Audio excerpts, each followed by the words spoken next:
We need to touch things, and we also have to physically work with other people. It's great fun being in a workshop with a few people and you do make something together. I really enjoy that interaction with people. And I think everybody does, and we're missing it. So that's why we're going back to it a little bit.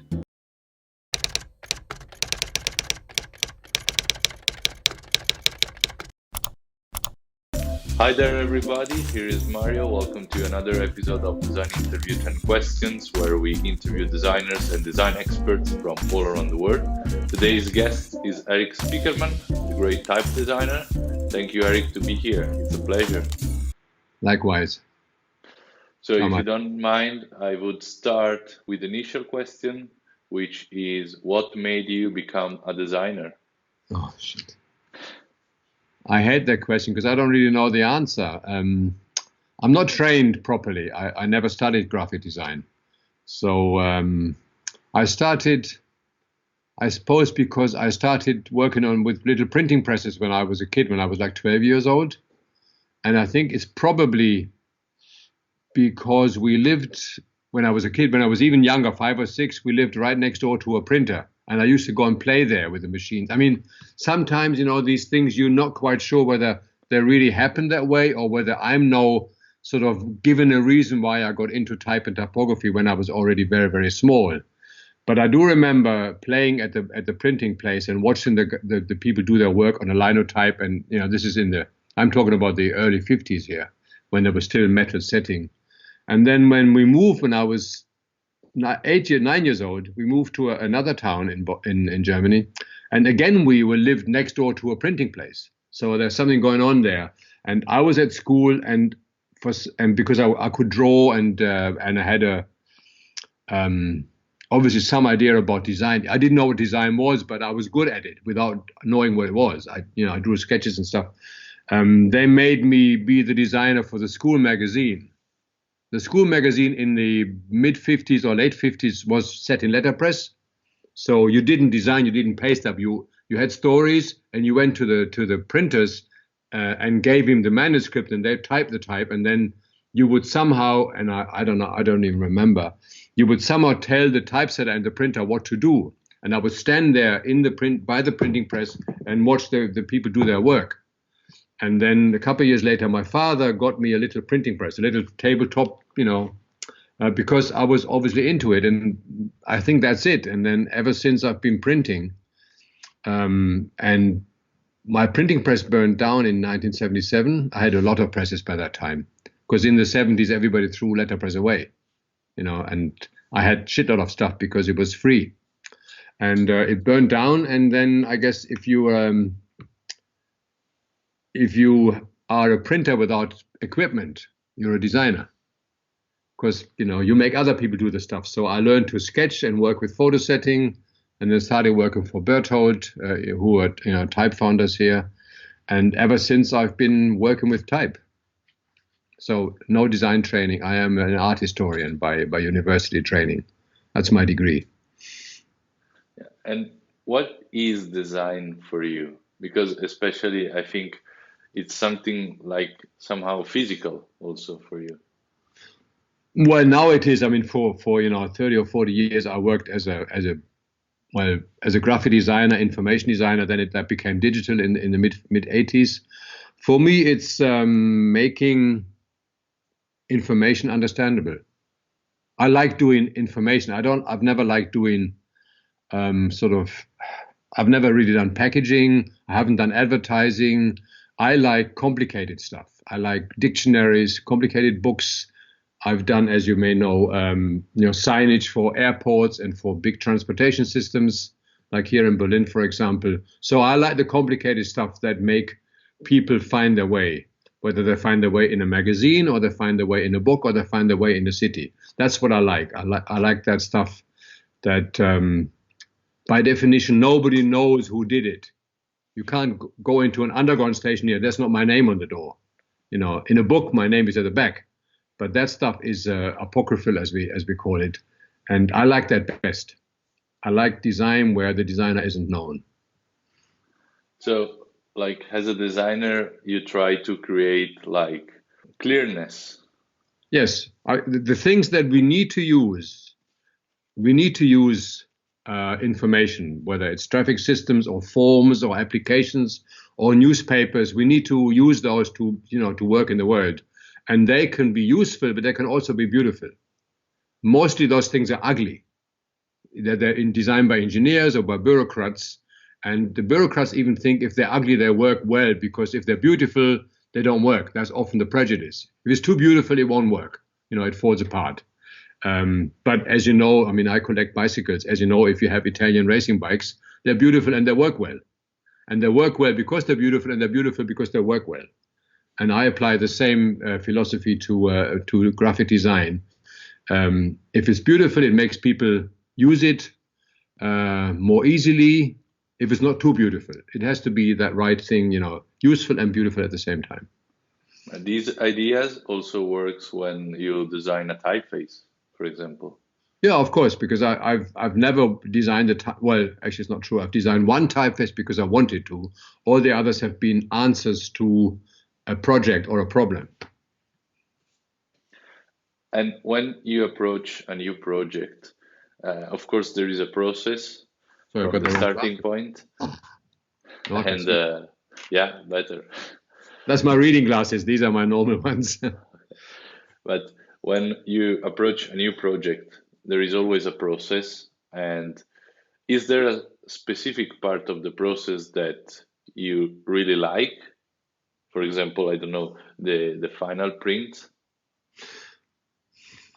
I like it when it becomes physical. I, like everybody else, I don't really do commercial projects anymore. But if I did, the first thing we all do is ignore it, because there's 4 weeks, and you can leave it and leave it and leave it. But as you're ignoring it and as you procrastinate, you know that it goes on in your brain already. You dream about it and you avoid it, and you dream about it, you avoid it, and you drink coffee and wash your car and do the laundry, avoiding it. All the time it works in your head. And I usually have a sort of vague idea how it works and what it will look like. And the first phase is the best one when I start. I get my little pencil, and I always start by sketching. Not sketching, like artwork, but just making little remarks, write down little notes. I have lots of little notebooks, and mostly they are, little, like that would be, that's an A4 page, right? Yeah. I know that, right? And this is a headline in an A4 page. So that's how, you kind of, whether it's a page or a sign, I approach it that way. That's fun. And then it becomes difficult because then you have clients and you have meetings and it's really boring. And then I like the next phase best when it becomes physical, when I can start going to the printers or make models or build stuff, because I like doing things with my hands. So I'm not very good at things like sort of websites and coding. I mean, I can code a little bit. I'm too old for it, but it's too abstract. I like it to be quite physical. I like that part. That's why I went back to letterpress printing like 6-7 years ago. I like to touch and make things. Do you think also maybe you like that part because then clients cannot say anything? Not really, but the main thing that we have as designers, as opposed to say engineers or many other people, they're just as clever as we are, but we can visualize things, and that's a great power. People sit in a room and have meetings and they're talking about all this stuff, and then we can go up to the front and make a little drawing. Say, here, this, there's the page, there's the headline, illustration, whatever. Very primitive drawing. And they say, oh, right, okay. And then they get it. It's like architects also, you draw the shape of a house or whatever, or a situation and a few trees and stuff, and then they get it. Because people can't visualize stuff in their brains very much. We train to do that. And the minute you walk up to the front and you draw things, then it becomes clear to most people, even if you only write a few words down. But I can write, legible. I'm sure you can. That's what designers do, because most of my life I spent writing instructions for other people, like typesetters or printers. So my handwriting is legible. So if I go up to the front to the whiteboard or the blackboard or whatever and write and sketch, it becomes physical, and then people get it. It's like looking at food in the window and taking your first bite. Makes a hell of a difference. It's got to look good, but you have to taste it. And do you think perfection exists in design? No. I've never, ever, ever printed anything or had anything that didn't have at least one mistake in it. Then I would be God. I sent a little brochure to the printers this morning. Of course, it comes back and there's 2 mistakes in it. And I read it about 100 times. And other people read it 100 times. 2 of the page numbers were there twice. I looked at it, and I didn't see that. Because at some point, you just, there's no perfection. I think that would be blasphemy even. But does it bother you? But nothing ever is perfect. Does it bother you? It used to, but now I know. Now, in fact, if anything was ever perfect, I would probably be scared, because then something has to be wrong. I mean, you send a book, whatever it is, your book to the printers, you get it back, and 5 people have copy-read it, looked at it, and edited it, and then you get the book, and it smells new, and you open it on the page where there's a mistake. Always, always. And if I didn't see that mistake, I would think it's hiding somewhere. I'm going to wake up in the middle of the night, and it's going to be really bad. Like I did a couple of years ago. I had the name of the author wrong. It was okay on the front page, on the title, on the cover, but inside, on the inside cover, I spelled his name out. I gave him a different first name, and nobody saw it. Nobody. I mean, everybody read it, because you read what you expect to read. The guy's called Arnim, and I wrote Achim, and he called me and he said, "Hey, nice book. I love it, and great, fantastic. You know my first name?" I said, "Yeah, of course, Arnim, I know your first name." And he said, "Well, why don't you look at the book?" I look at the book and I open it. And oh shit! It went to 50 people who saw it, and nobody saw that, because we see what we expect to see. And in a way, I was glad, because he said it's okay, it happens, and I was glad because we had found a mistake. I didn't have to look any further. There will always be one, believe me. Or have you ever done anything that has no mistakes in it? No, absolutely not. I also did something like that. Like the front cover was right in the name, but inside in the colophon was a mistake. Yeah, exactly what happened here. Yeah. But the funny thing is that this is read by a dozen people. There's the proofreaders, there's the printers, the typesetters. In this case, I was the typesetter. But the people from the publishers, 4 or 5 people. Everybody's seen it and nobody notices.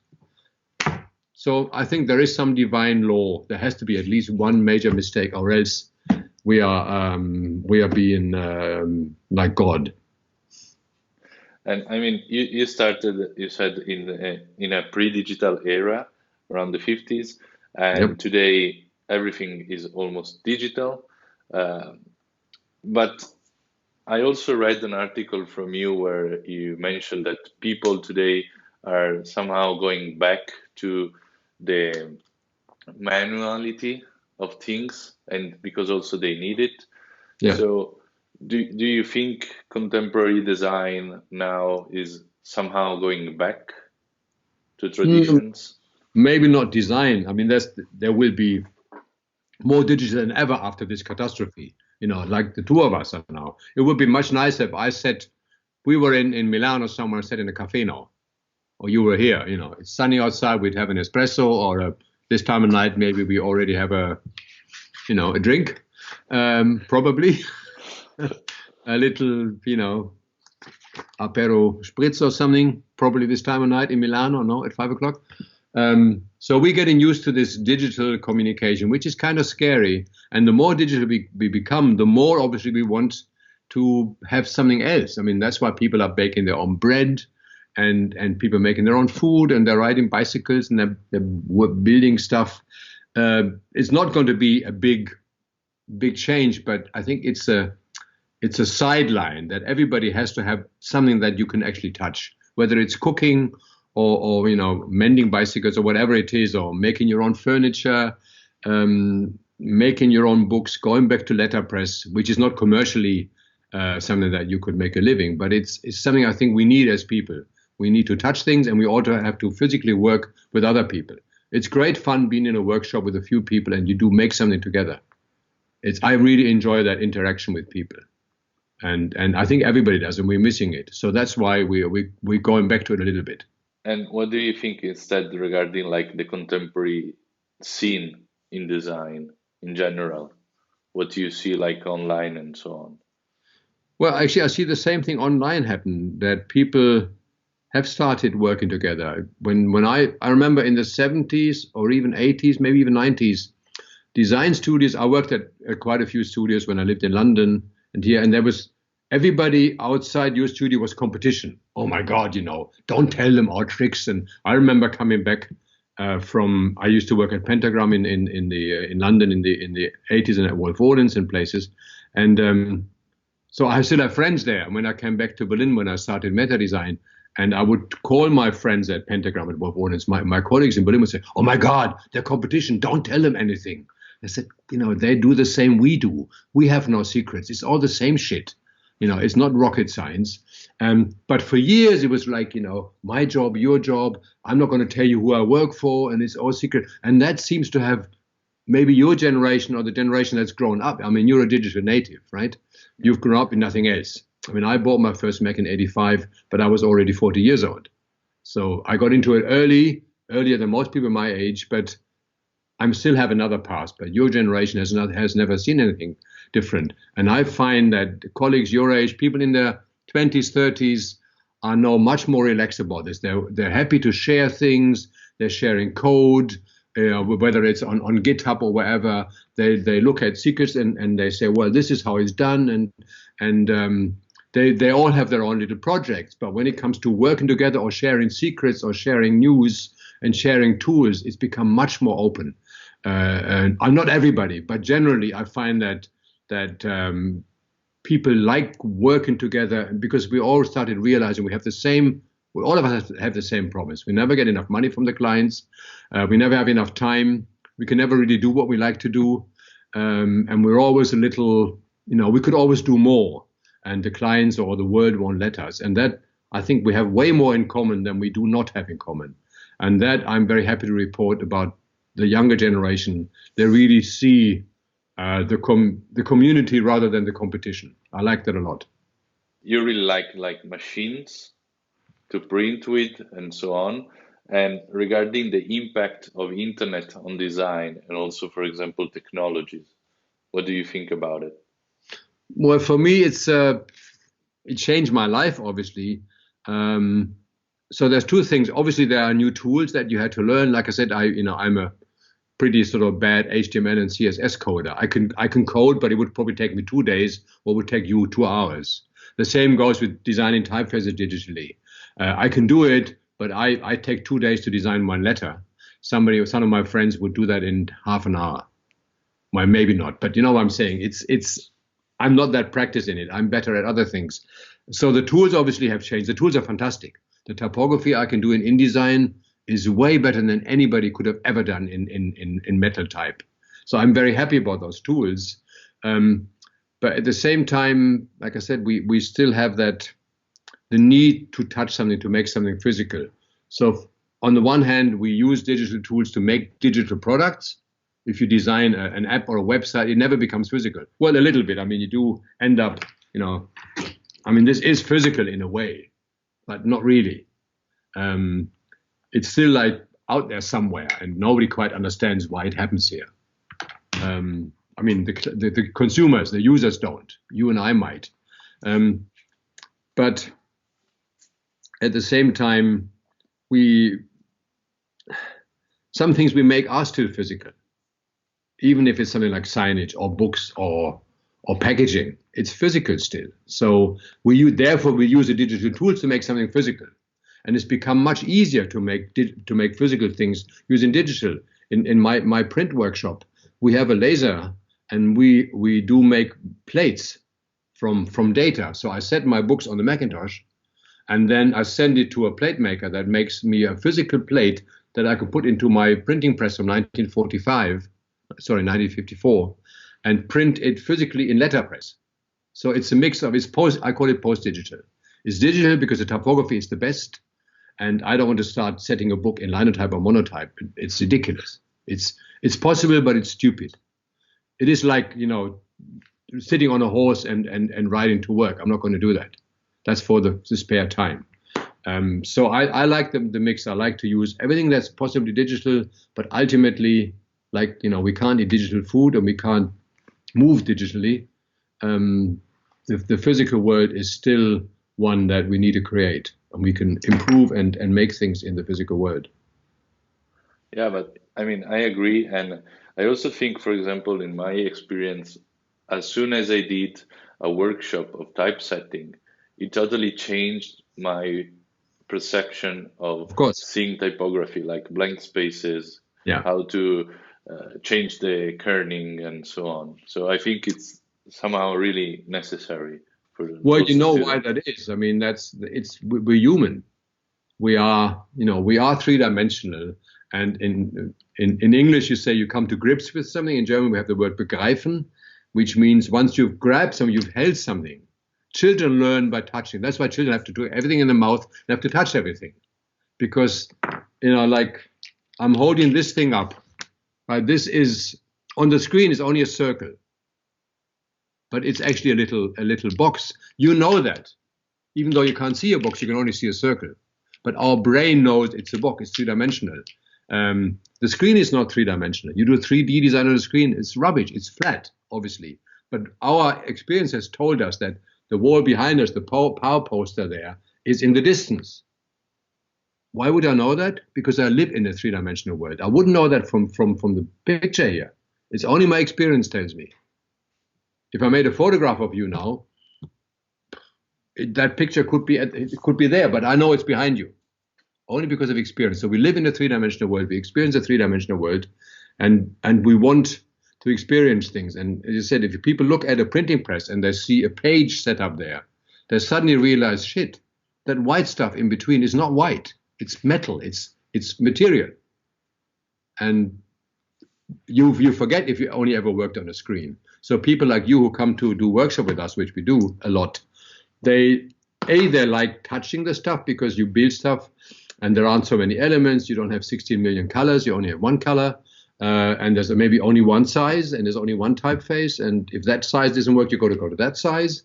So it's not like endless possibilities are scary.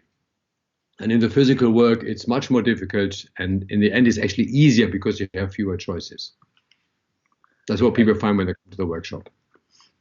And running the workshops, I mean, you meet a lot of students, young students. What do you think about the design education today? I don't know. I mean, I haven't been teaching for 7 years now. When in Germany, when you're 65, you get out of it, and I'm 72, almost 73. So I stopped teaching 7 years ago. It's difficult because people have to learn so much more than I had, or my generation did. We had to learn typesetting. There was one typesetting, metal type, and then photo setting.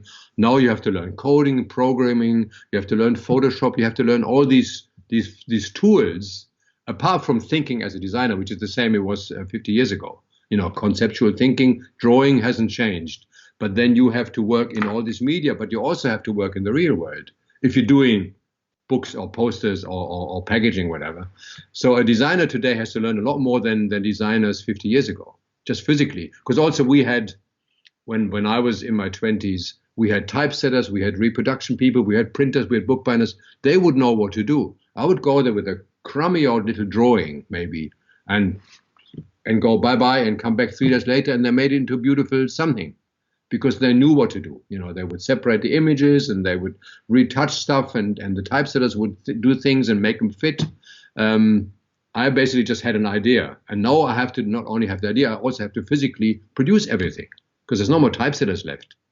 Maybe you can go give something to a coder. If you make a little dummy for a website or an app, there are people who do the final coding, but you still have to do way more than we did 30 or 50 years ago. So what happens is that kids at school don't really have enough time for the sort of the mental training. So much time is spent learning programs, learning applications, learning tricks that you don't really have the space that people had a few years ago to just imagine stuff. Everything has to be done. And I feel a little sorry for kids. They have to learn so much, and then you have to go out and learn how to write an invoice and how to work with clients and stuff. The world has become way more complicated for a designer. So education, you have to teach twice as much as in the same 3 or 4 years that we did 50 years ago, and that's really difficult. So I find that a lot of students who come to me don't know enough about history because there's no time for it. They say, what? Bauhaus? I mean, they may know the Bauhaus, but, if I say, Futuristi, if I said Marinetti or whatever, and one of those sort of Italian names or Bruno Monari, or, they just have never heard of it because there's no space, no time for it. And not knowing the history is bad. And also not being able to make things enough is difficult because so much time is spent on coding and learning stuff. And instead, in the future, what do you think the role of the designer will be? I don't like to talk about the future because I have no fucking idea. Nobody does. No, I know what we should be. I don't know what we will be because I don't think anybody can say that. We should be, as we always have been, the people who solve problems of communication. We turn information into communication. We take things that somebody wants to tell somebody else, one to one or one to many or many to one or many to many. We take those and use our craft, our experience, our tools to make those things understandable and, as I say, beautiful at the same time. That'll be our role forever. Right now, for example, we were looking at coronavirus graphs yesterday. And there are so many bad graphs out there because when a scientist makes a graph, it's a scientist graph. And I don't understand it, you don't understand it. People read it all wrong. People don't understand there's a logarithmic table. If a curve goes like this, they think it's even. But if it's a logarithmic table, it should really go like this if it was a real table. But you can't put it in the paper, so you make a logarithmic table, which, all these things, people have no idea what a logarithmic table is. And science just have their Excel spreadsheets or whatever, and they look ugly and they have all the wrong data in there. For a scientist, the data is legible, but for you and I, it isn't. So our role is to make that stuff communicate properly, because bad information is the enemy of progress, as you know. And there's so much bad information going on, especially at the moment with this crisis. How many people die from this and how many die from this and how many have been infected and how many are healed. And you see curves and graphs all over the place and nobody's any idea what they mean. And that's where we come in. It's really, really important. I have a friend here in Berlin who collects all that data and makes it into a graphic that people can actually understand, because he understands the stuff. He has a mathematic background. He has a bit of a design background, and it needs those two talents to make information that actually is useful. Because bad information is really bad. It makes people scared. It makes people ignore the rules. Or then you have all these conspiracies. This is a conspiracy by China to conquer the West. Or it's all this shit going on because it needs more of us to make that stuff understandable. I think it's a very important role. And as the world becomes more abstract, we become more important as translators. That's actually what we are. Traduttori, interpreters, translators.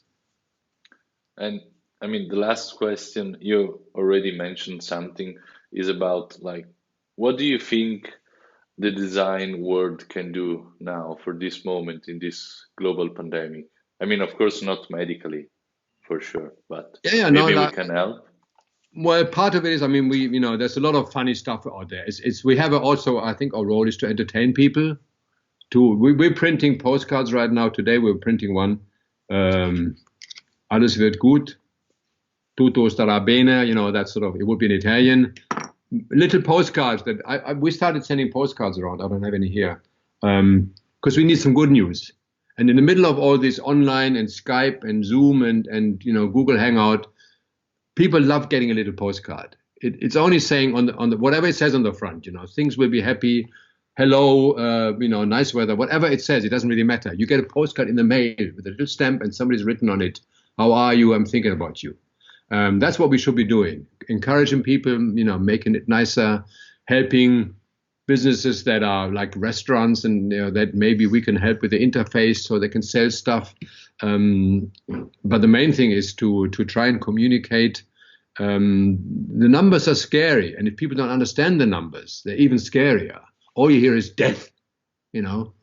Death. I mean, like some people say, we have the most tests, so numbers can lie and numbers can tell the truth. And our role is to really present the numbers so that they inform us, but they don't scare us.